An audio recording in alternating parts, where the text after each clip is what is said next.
Hi friends, welcome back to 5 Minute Modern. My name is Cindy, and today we're taking a look at the legacy of one of America's most important artists, Ruth Asawa. Asawa was born in 1926 in Norwalk, California, where her family owned a farm. The steady work ethic and forbearance she learned on the farm would remain with her for her entire life.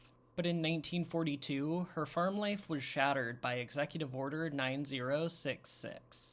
In one of the most shameful episodes in American history, Japanese Americans like Asawa were stripped of their citizenship and forced into remote internment camps. The order was signed by President Franklin Delano Roosevelt in response to the attack on Pearl Harbor, though today it is widely regarded as an unconstitutional act rooted in racism. Asawa's father Umakichi was separated from the rest of the family, not to reunite with them until war's end. Ruth, her mother, and her siblings were interned at Rower Camp in rural Arkansas. Asawa would later adopt an optimistic view of her time in the camp, remarking that the internment allowed her a break from the demanding work schedule of her family's farm, while also giving her access to education by working artists.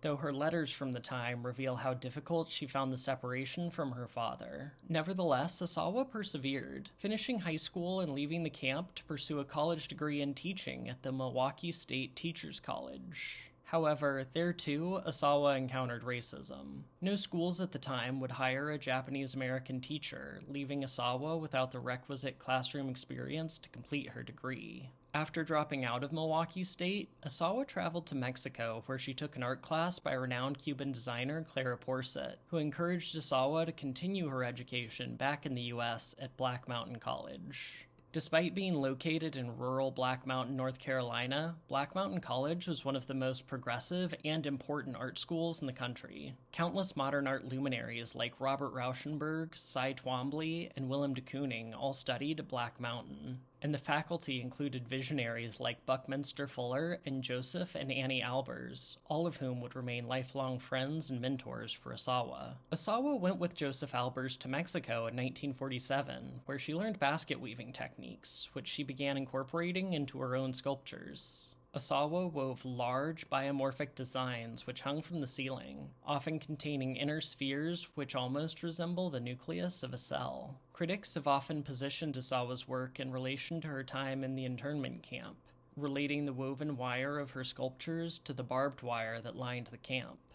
But I'm not sure how much I buy this reading, which ignores the naturalism that I feel in Asawa's sculptures. They strike me as deeply attuned to ecological rhythms, capturing the subatomic structures that underline everything, or perhaps just the steady flow of breath.